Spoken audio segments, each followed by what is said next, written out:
renungan agar terhindar dari macam-macam problem mental hari ini.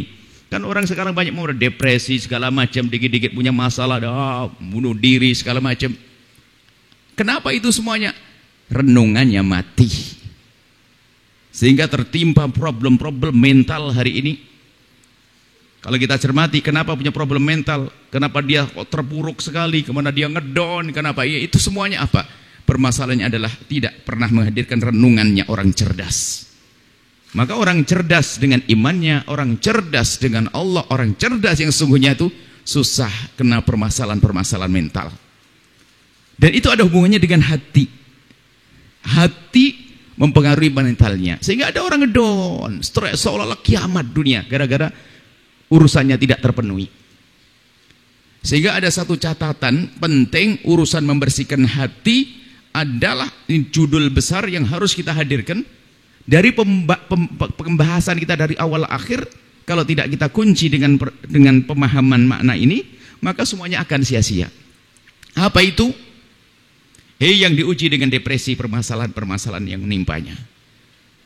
Stres, keadaan-keadaan menjadikan terpuruk, bunda, Masya Allah, seperti dunia sempit sekali. Nggak ada solusi seolah-olah. Malam inilah solusinya. Husnudzan billah.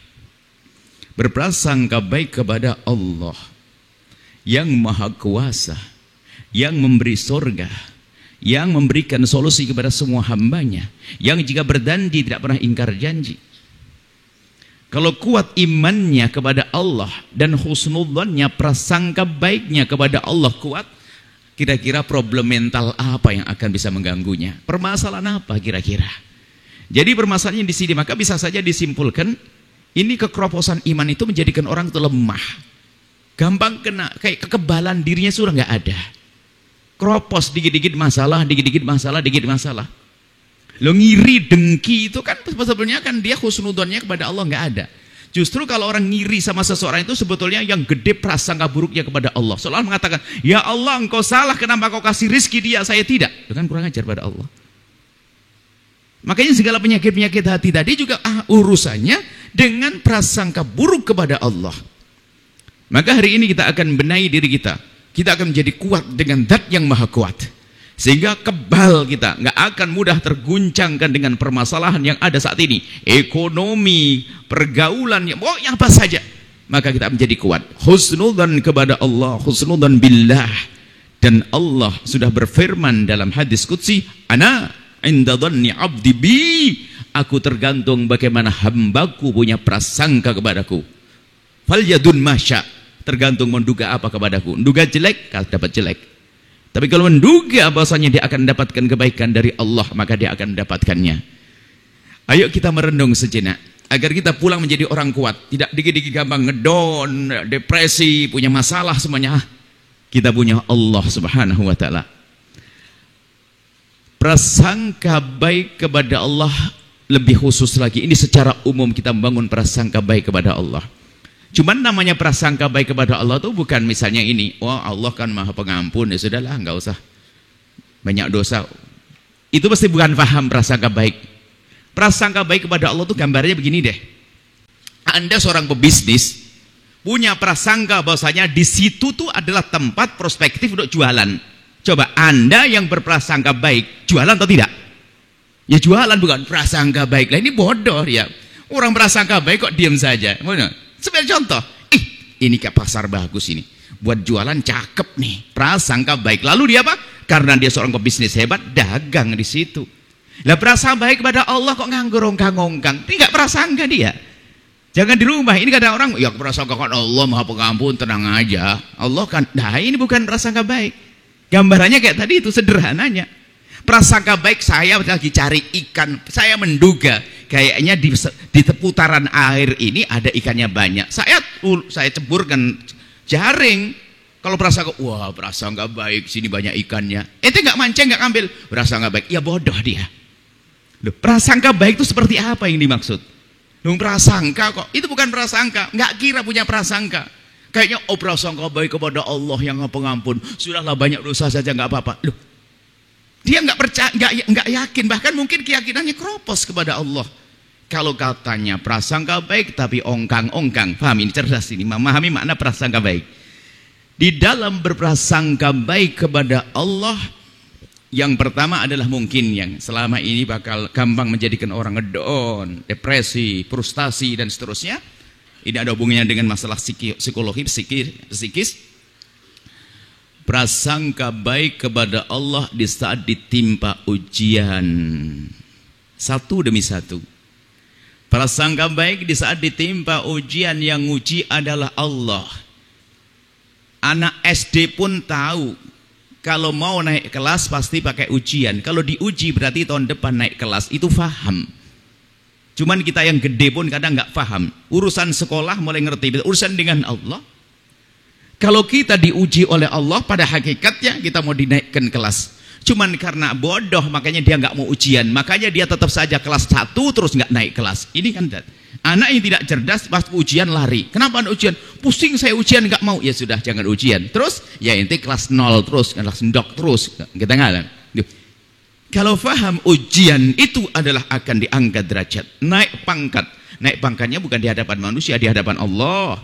Di hadapan Allah, ujian apapun. Sehingga ujian sakit, ujian ekonomi, kita percaya tidak dengan Allah. Kalau orang beriman akan aman, makanya kita perlu bangun keimanan sehingga problem itu kecil.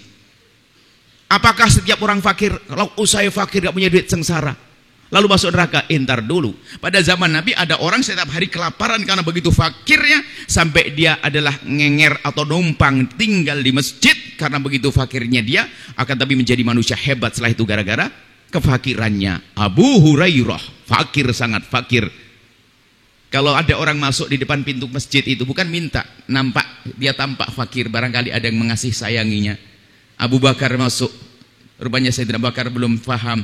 Kemudian Sayyidina Umar masuk, belum paham. Baginda Nabi masuk, Abu Hurairah, mukamu kayaknya kayak ini, kamu kelaparan. Lalu baginda Nabi memberi. Begitu sangat laparnya, sangat fakirnya Abu Hurairah, sampai dia termasuk imamnya Ashabus Suffah.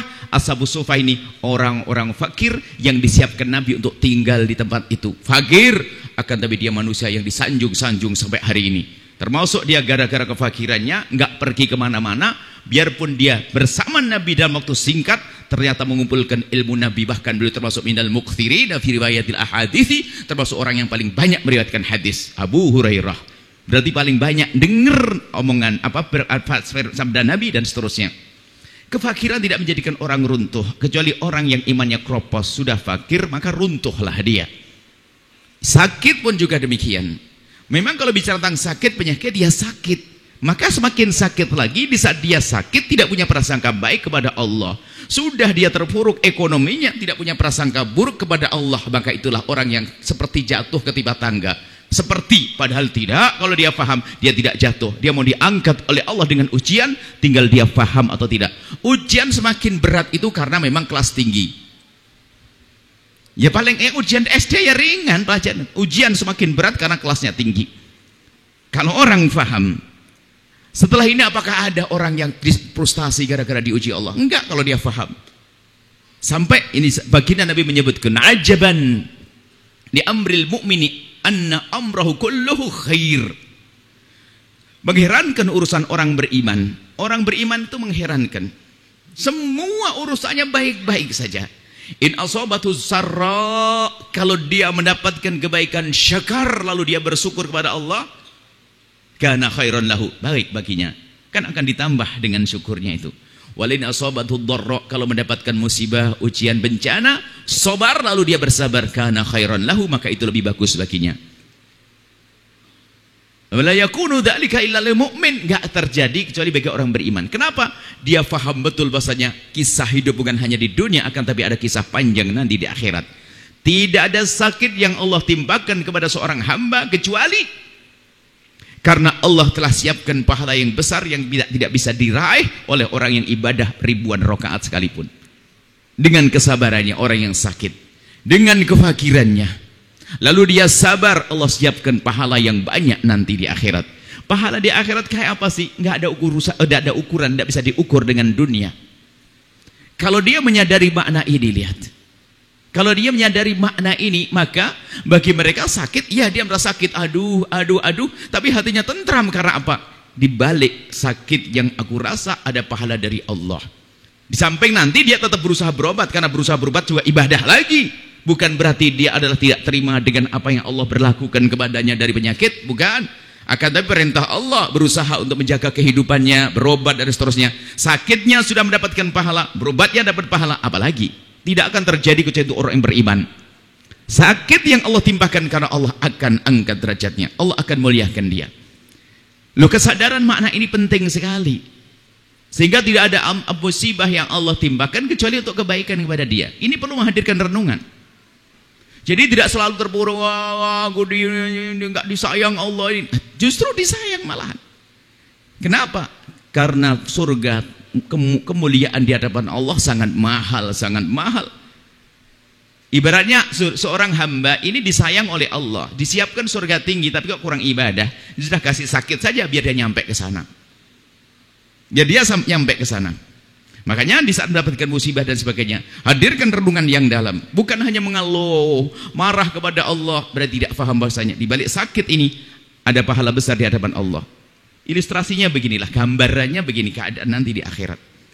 Dan memang ada riwayat yang menyebutkan semacam itu, kami gambarkan segini.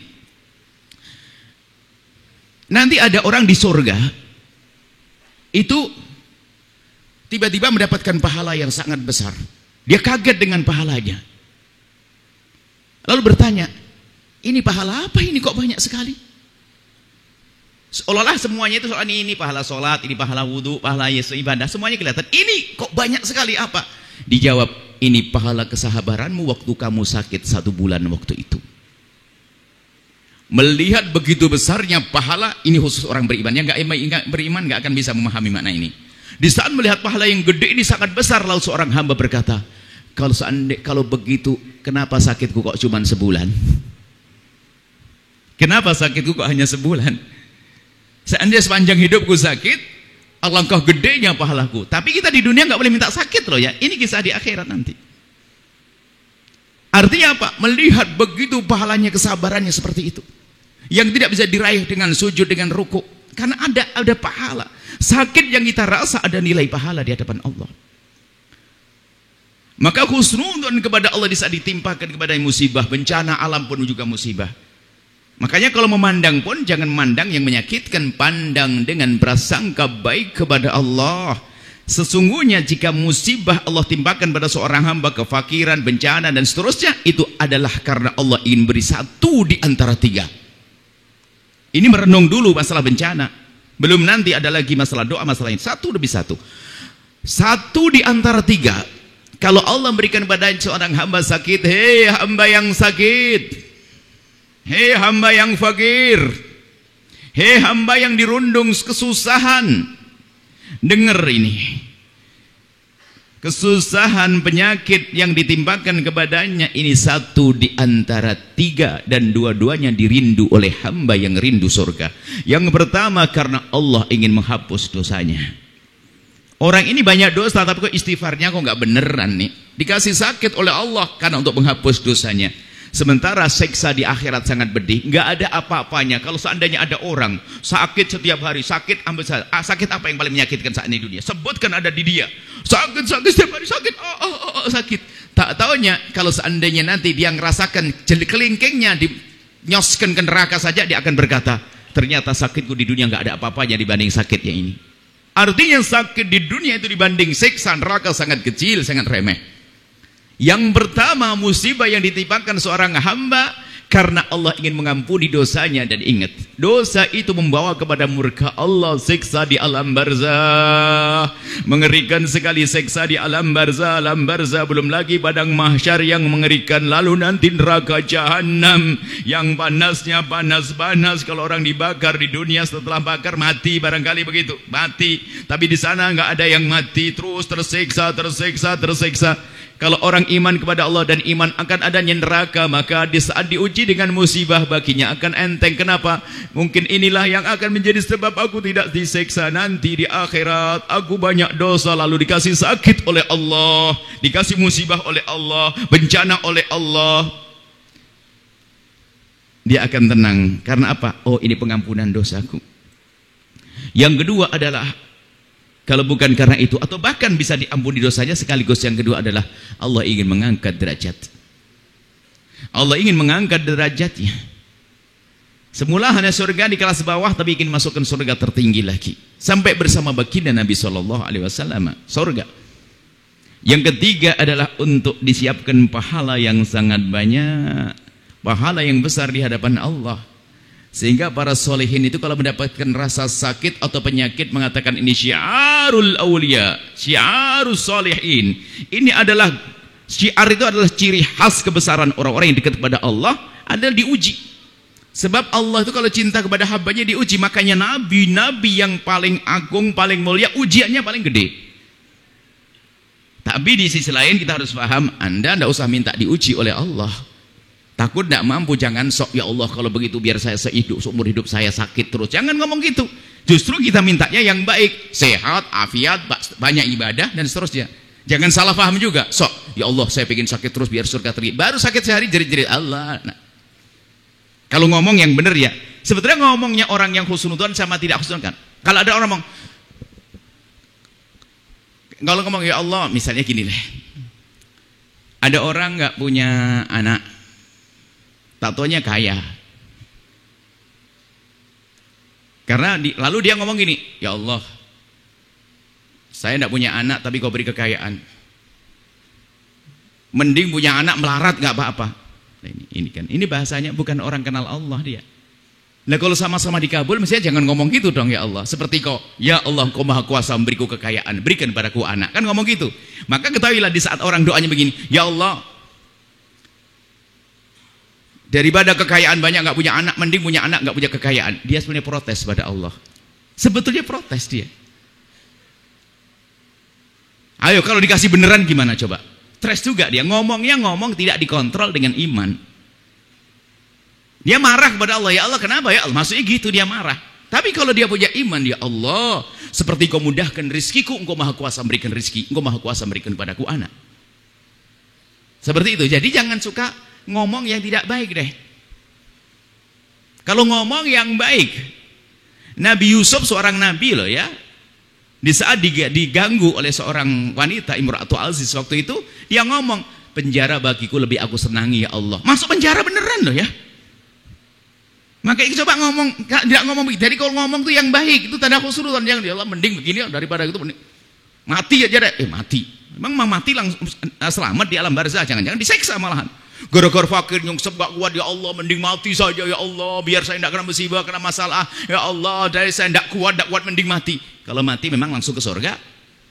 Ini sebenarnya orang nggak kenal Allah, orang depresi, frustasi ini karena kurang kuat keimanannya kepada Allah. Ini urusan musibah saja. Maka kalau ketiba musibah langsung olah hati. Dan memang berat dan tidak boleh kalau minta musibah. Jangan sok minta musibah, ya Allah pengen sakit, enggak, jangan. Di saat seandainya Allah berikan kepada kita ujian dengan bentuk penyakit, maka tata hati, tidak ada musibah yang Allah timpakan kecuali karena tadi Allah angkat derajat, Allah ampuni dosa, atau Allah siapkan pahala yang banyak nanti di akhirat. Tapi di sisi lain kan ada ujian, kekayaan kan juga ujian. Lolos enggak dia dengan kekayaannya? Jadi semua orang itu sebetulnya telah Allah beri tangga-tangga untuk naik pangkat, cuman orang itu paham atau tidak. Si fakir nyungsep dengan kesabarannya melampaui si kaya.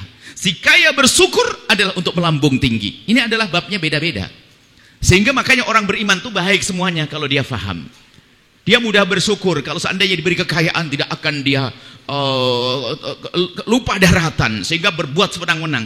Dia justru mensyukuri, Allah beri kepadaku kekayaan, aku tidak ingin jadi orang kaya di dunia saja, aku harus kaya di akhirat. Maka apa yang dilakukan dia? Kebaikannya tidak bisa diduga-duga. Bahkan dia karena husnudzon kepada Allah, dia semakin kuat derma.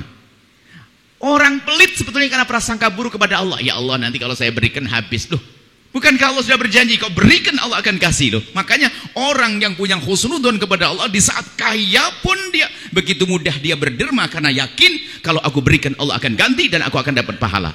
Subhanallah, ilmu husnudzon, ilmu menghantarkan kepada kemuliaan, ketentraman yang sesungguhnya.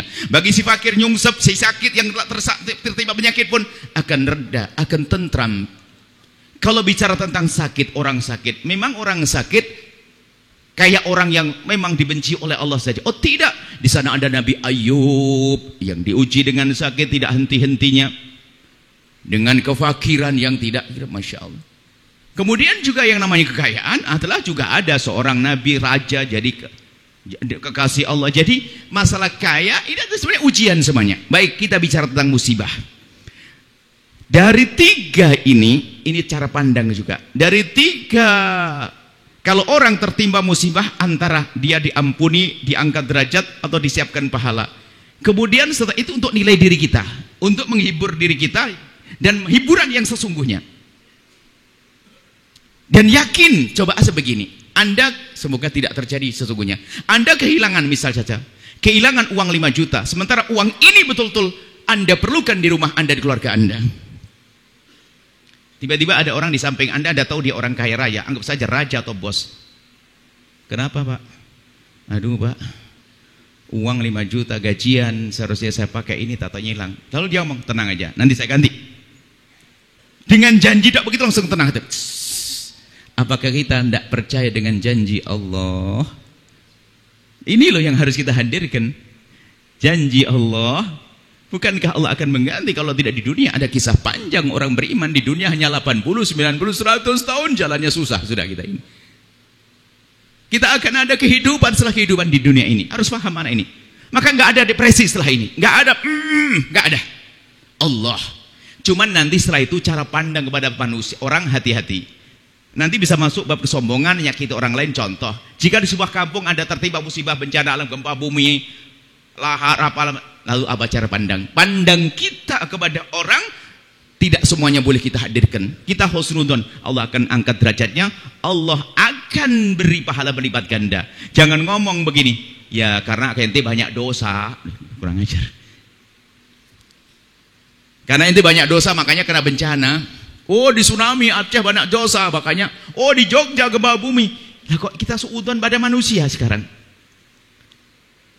Kalimat kita ini menyakitkan. Kalau memang tsunami harus terjadi di Aceh karena dosa orang Aceh, Cirebon pun juga kena seharusnya. Memang gak ada orang dosa di Cirebon. Ini kadang kita cara pandang kita juga perlu benar. Nanti husnudzon ada lanjutannya. Biarpun mungkin kita bisa menghadirkan majelis ini husnudzon kepada manusia, ini babnya lain lagi. Kenapa omongan kita suka nyakitkan? Oh, seolah-olah dia ceramah bareng seolah Ustaz. Itu hati-hati, hei hamba Allah. Belajarlah dari kejadian di Jogja. Itu semua terjadi karena banyak dosa di sana. Ya, kok sok banget. Ente tidak punya dosa. Padahal di sana ada kekasih Allah yang tenggelam di dalam tumpahan gempa dan seterusnya, atau lahar dan sebagainya. Mereka tidak, mereka orang baik. Akan tapi kalau kita mandang musibah terjadi pada orang, pandang bahasanya Allah akan angkat derajatnya, Allah akan muliakannya. Menghibur ya, bahasanya menghibur diri adalah Allah akan ampuni dosa-dosa. Iya. Tapi kalau kita suarakan jadi menyakitkan. Tidak ada musibah yang tiba-tiba dosa hamba-hambanya karena banyak dosa di kampung ente. Kampung ente gak ada yang dosa. Loh, ini masalah hati juga, ini cara menjaga lisan. Baik. Kita husnudzon kepada Allah karena musibah, insya Allah sudah tentram. Yang diuji oleh musibah dengan kefakiran. Mulai kapan kefakiran sebuah kehancuran? Dan memang kita tidak boleh memfakir-fakirkan diri kok. Membuang-buang harta haram kok. Saya ingin jadi orang fakir pangkat tinggi makanya bakar harta saya. Dosa, maksiat kok. Jalani hidup dengan indah. Di saat diuji dengan kefakiran, merenunglah tentang keutamaan kefakiran. Bukan kita harus menjadi fakir. Nabi tidak senang kalau seorang hamba lemah. Akan tapi jika diuji oleh Allah dengan sakit di badan kita, kurang di dalam harta, kurang nyawa, dan meninggal mengucapkan innalillahi wa inna ilaihi rajiun, semuanya dari Allah, akan kembali kepada Allah. Dia akan melakukan ketentraman. Kapan akan depresi? Kapan akan frustasi? Kapan akan ngedon? Kapan akan gelisah keberkepanjangan? Enggak ada, karena dia kenal Allah. Di saat mendapatkan musibah dengan ilmu husnudzon kepada Allah. Lanjutnya husnudzon kepada Allah karena apa? Maka kita perlu tes dulu, Anda apa saat ini? Yang pertama ini, Anda diuji enggak?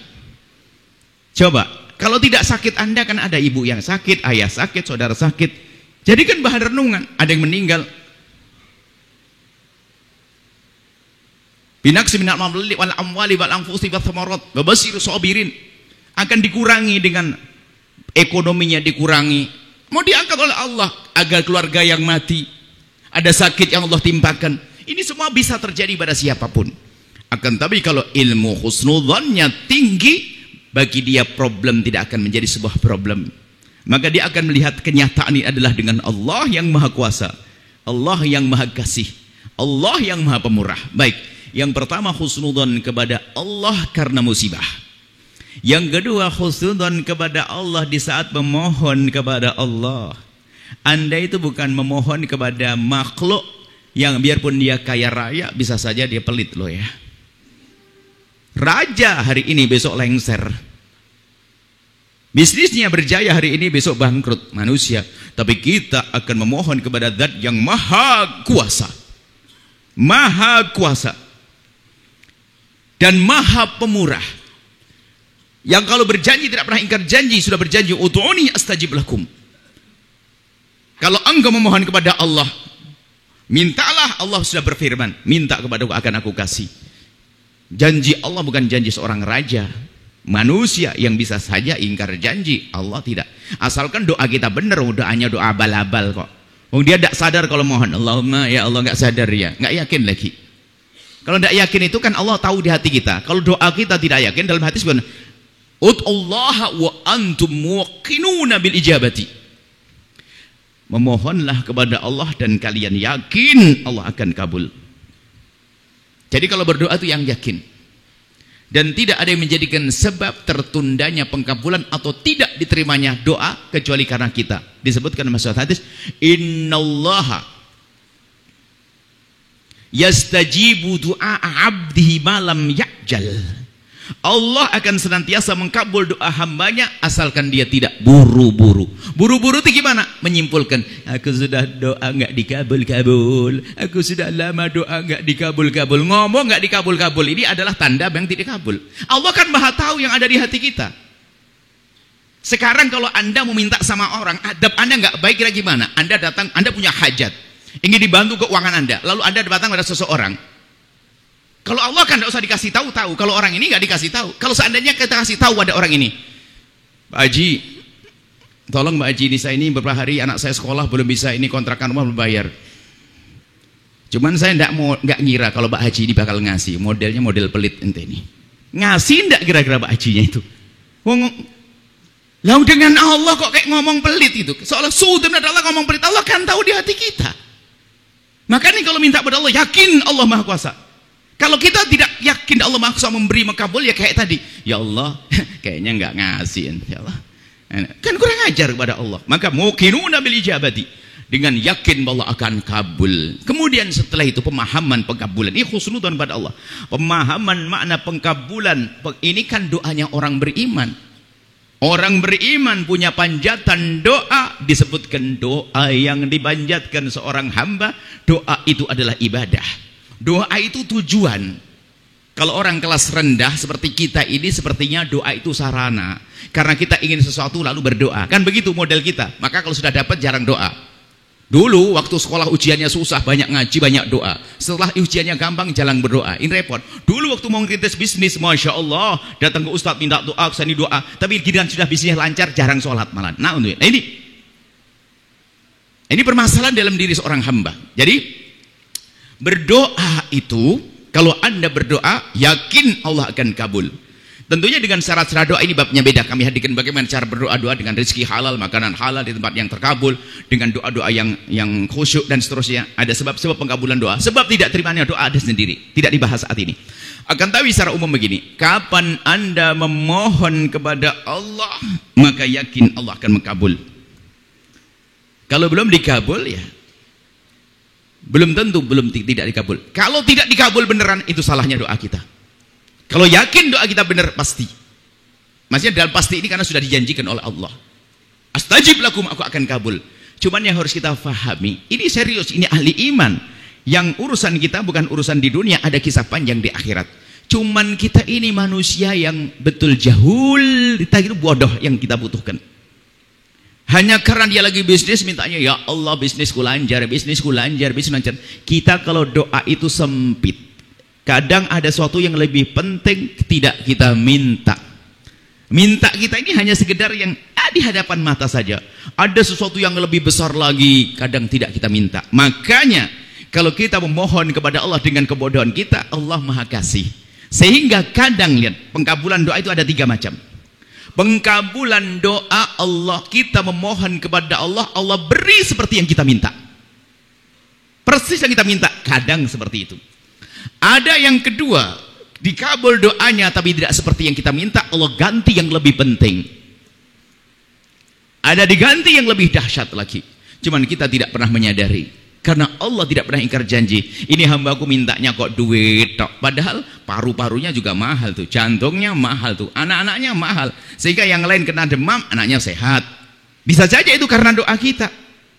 Makanya kalau doa kepada Allah jangan ragu-ragu lagi. Hanya kita tidak sadar, tidak tahu kalau dikabul. Maka yang menjadikan kita sadar tahu, ya ini keyakinan malam ini. Bahwasanya tidak ada pemohon kepada Allah kecuali dikabul oleh Allah. Wa antum muqinuna bil ijabati. Engkau yakin bahwasanya doamu dikabul. Yang kedua tadi apa? Allah kabul dalam bentuk yang berbeda. Kita minta A dikasih B karena sesungguhnya B lebih penting daripada A. Karena kita bodoh memintanya. Pernahkah kita minta dikuatkan iman secara serius? Pernahkah Anda menangis, ya Allah jadikan kami ahli tahajud di tengah malam?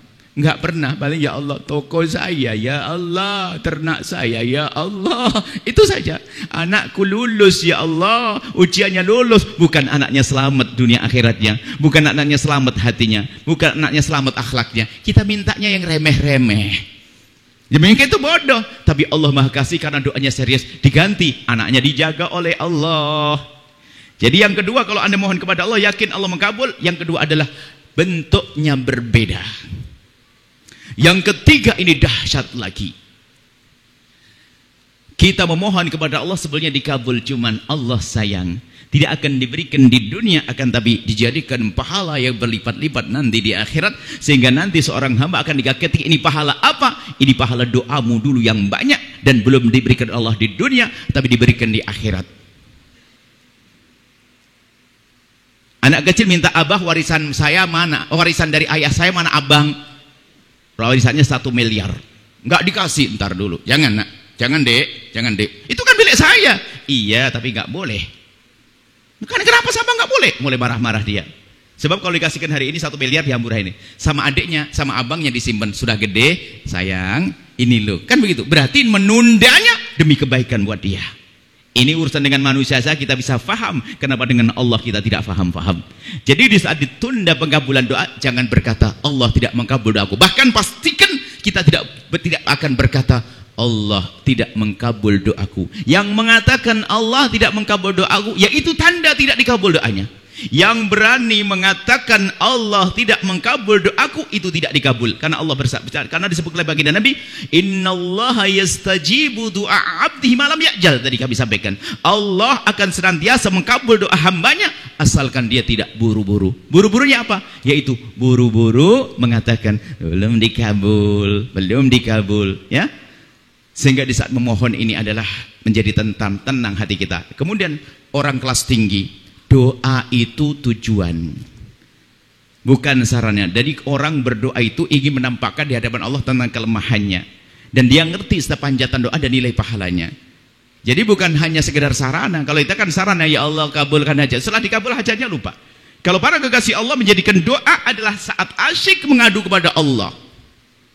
Saat asyik mengadu kepada Allah doa, karena menampakkan dia seorang hamba yang lemah. Ya Allah, Engkau Maha Kuasa, Engkau Maha Kaya, Engkau Maha Kasih, ya Allah. Terus memohon sebanyak-banyaknya, itu menikmati kehambaannya di hadapan seorang Khalik. Di hadapan hamba, di hadapan Khalik. Seorang hamba di hadapan Khalik, Sang Pencipta. Jadi dia merasakan kelezatan menjadi seorang hamba di hadapan Sang Pencipta.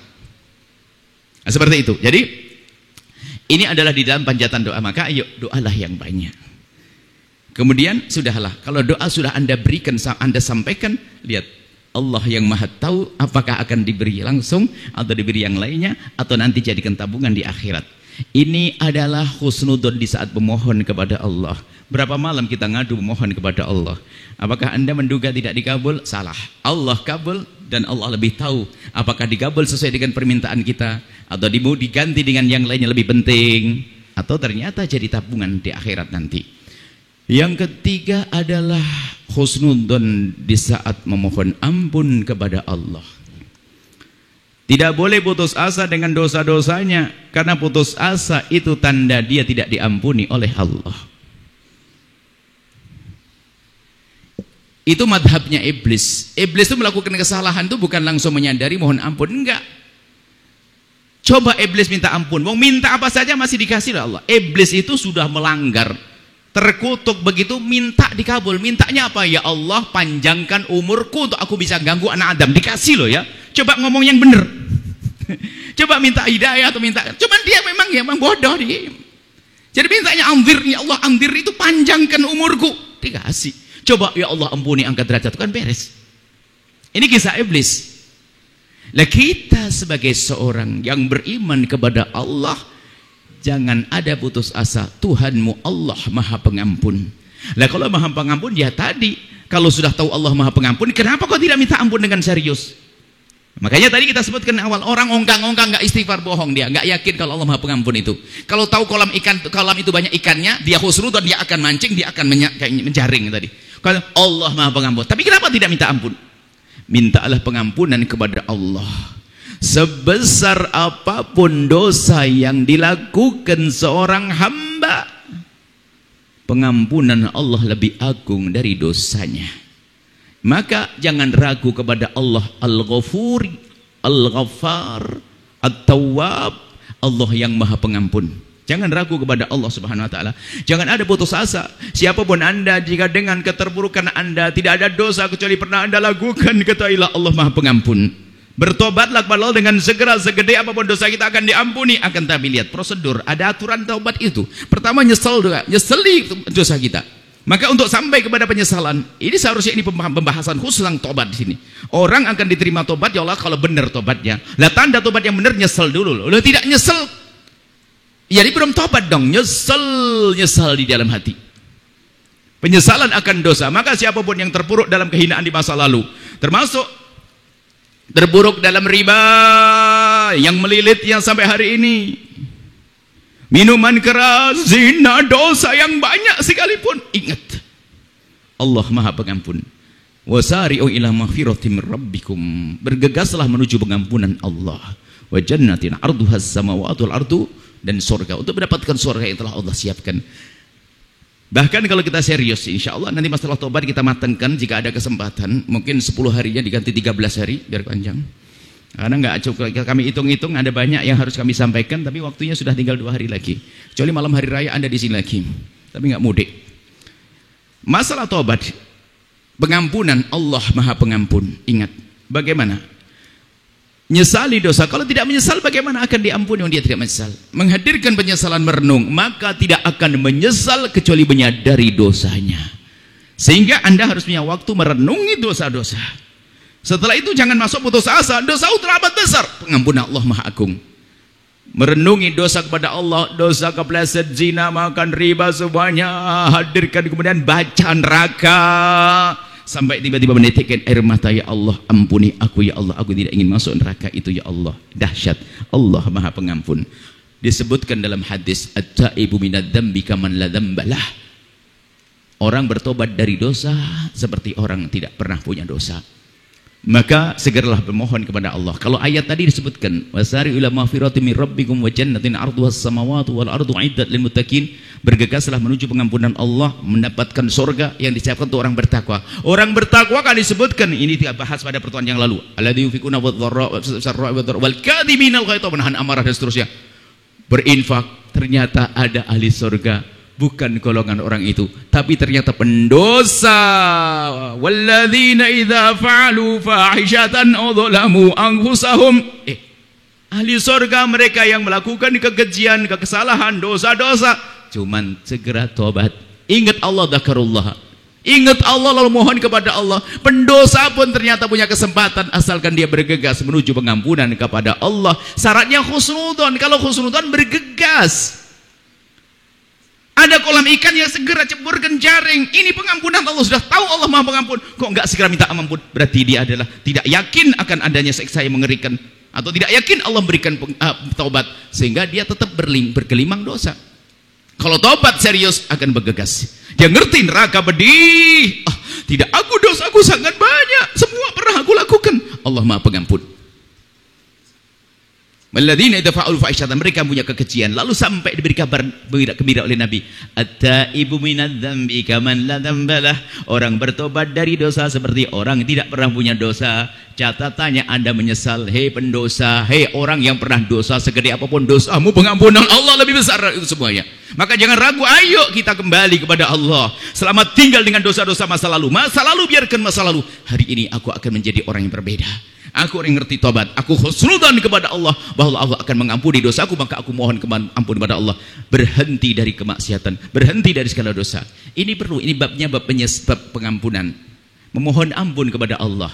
Maka Allah Maha Pengampun sampai kapanpun selagi nyawa belum sampai tenggorokan. Selagi masih ada nyawa di kandung badan kita, ini kesempatan. Tapi kalau sudah mati di tenggorokan nggak diterima. Kalau sudah di tenggorokan kita kelihatan, ahli surga melihat surga, ahli neraka melihat neraka. Wabshiru bil jannati, ahli orang baik kebaikan ditambahkan surga waktu dicabut nyawanya. Yang ahli neraka melihat neraka, maka gampang tobat nyesel, maka tidak diterima tobat seorang hamba kalau sudah matahari terbit dari barat atau sudah nyawa di tenggorokan. Innallaha yaqbalu taubatal abdi ma lam yughir. Allah akan terima tobatnya seorang hamba selagi belum mau mati, sekarat. Kalau sudah sekarat gak diterima lagi. Makanya mumpung masih seger bugar bisa jalan-jalan, segera menghadaplah kepada Allah. Dosa apa yang pernah kita lakukan, adukan kepada Allah, bukan kepada manusia. Dosa kepada Allah diam, jangan ceritakan pada bangsa manusia. Manusia tidak bisa mengampuni dosa ini, dia hanya bisa merendahkan kita. Tapi ngadulah kepada Allah. Sebesar apapun dosamu, hai hamba Allah, Tuhanmu Maha Pengampun. Syaratnya bergegas, jangan nunggu esok hari. Karena esok hari belum tentu hari kita. Jangan-jangan malaikat sudah nunggu kita. Semoga panjang umur semuanya. Tapi jangan jadi masuk penyakit yang hati berikutnya, tulul amal, panjang angan-angan, suruh tobat nanti. Ternyata nanti bukan untuk dia, sudah mati. Di antara kita ini tidak tahu kafan kita di mana. Ada yang kafannya masih ditanam di India sana. Ada kafannya sudah dipintal kainnya ada di Bandung sana. Ada kafannya sudah dikirim ke Cirebon. Ada yang sudah digunting loh ya. Hati-hati. Semoga panjang umur semuanya. Ini kita akan mati, maka segera mohon ampun kepada Allah. Indahnya berprasangka baik kepada Allah. Apakah setelah itu ada orang stres? Permasalahan mental selama ini kalau kita cermati karena adalah kurang tertata sisi hati. Memang para psikolog membahas tentang bagaimana urusan mentalnya. Tapi mental itu cara penyelesaiannya ada hubungannya dengan ketenangan, fikir, keyakinan yang ada hubungannya dengan hati. Orang merasa ketakutan karena dia ke kamarnya, orang ketiduran di kamar. Kenapa? Di sampingnya ada kuburan, namanya penakut, anggap saja. Di kamar dia lagi sendiri ketakutan tidur. Cuman dikasih, ternyata ngerti tuan rumahnya, kayaknya orang ini ketakutan. Sehingga tuan rumahnya udah tak depan pintunya. Dek. Langsung ngomong, Pak saya tidur depan pintu saja ya. Oh iya. Oh mulai tenang dia. Karena apa? Tuan rumahnya tidur depan pintu. Biarpun sudah sebentar lagi dia pergi, nggak ada orangnya. Dia sudah tenang, tentram di kamar, nggak ketakutan lagi. Kenapa? Ada keyakinan. Begitu juga lihat, kalau kita keyakinan dengan Allah, apakah ada kegelisahan setelah itu? Yang terakhir adalah husnudzon di saat. Semoga panjang umur semuanya. Di saat istighdar, di saat mau mati, di saat mau meninggal dunia, husnudzonlah kepada Allah. Allah akan mengangkat derajat kita. Allah memilih kita sebagai orang beriman. Maka kalau mau meninggal dunia, jangan prasangka buruk kalau di neraka. Prasangka baiklah kepada Allah yang Maha Pengampun, sehingga minta ampun yang banyak. Kemudian dia husnudzon tempatnya di surga. Ya Allah begitu. Ini husnudzon. La yamutanna ahadukum hatta yuhsina dhanna billah. Jangan mati kecuali engkau punya prasangka baik kepada Allah bahwa engkau adalah ahli iman. Engkau adalah ahli iman. Biarpun banyak kesalahan, banyak dosa, tetap prasangka baik. Makanya kalau kita ketemu orang yang meninggal dunia, jangan Anda sebut hal-hal yang lain kecuali pengampunan Allah. Jangan bilang makanya kamu jangan itu, tinggal hei hamba Allah, kelihatan sudah mau meninggal. Ingat Allah Maha Pengampun. Allah akan angkat derajatmu. Allah siapkan surga dengan amalmu. Allah ampuni dosamu. Besarkan hatinya di saat mau menghadap kepada Allah. Namanya husnudzon billahi, husnudzon kepada Allah di saat mau menghadap Allah Subhanahu wa taala. Malam ini yang kita hadirkan ayat husnudzon. Mana yang punya masalah depresi? Harus hilang hari ini. Ini terapi yang dahsyat. Kalau Anda merenung kembali, Anda ulang-ulang kembali, ternyata sakit Anda adalah ada nilainya di hadapan Allah. Tidak bisa dikalahkan dengan miliaran yang Anda dermakan. Tidak bisa dikalahkan dengan ribuan rakaat yang Anda tegakkan. Sakit semalam, sakit seminggu. Belum lagi ini khususnya yang sakit dan punya masalah. Ternyata luar biasa. Saya kembali, ini yang pertama. Orang sakit mengundang kebaikan, yang jaga jadi orang mendapatkan kemuliaan. Orang fakir pun juga demikian, ternyata kejayaan bersama si lemah. Jadi jangan merasa terpuruk-terpuruk. Ingat Allah, surga Allah. Nah ini kan membangun keyakinan. Dan semuanya bisa saja fakir loh ya. Yang kaya hari ini bisa nyungsep fakir di hari esok. Yang hari ini fakir bisa kaya di hari esok. Begitulah hidup di dunia. Kalau sudah di surga nggak ada lagi kemurosotan lagi. Selagi masih di dunia mungkin sekali. Karena sesaat seperti roda, di atas, di bawah, di atas, di bawah, di atas, di bawah. Seperti itu. Tapi di atas dan di bawah bagi orang ahli iman sama, tetap di atas dengan Allah Subhanahu wa ta'ala.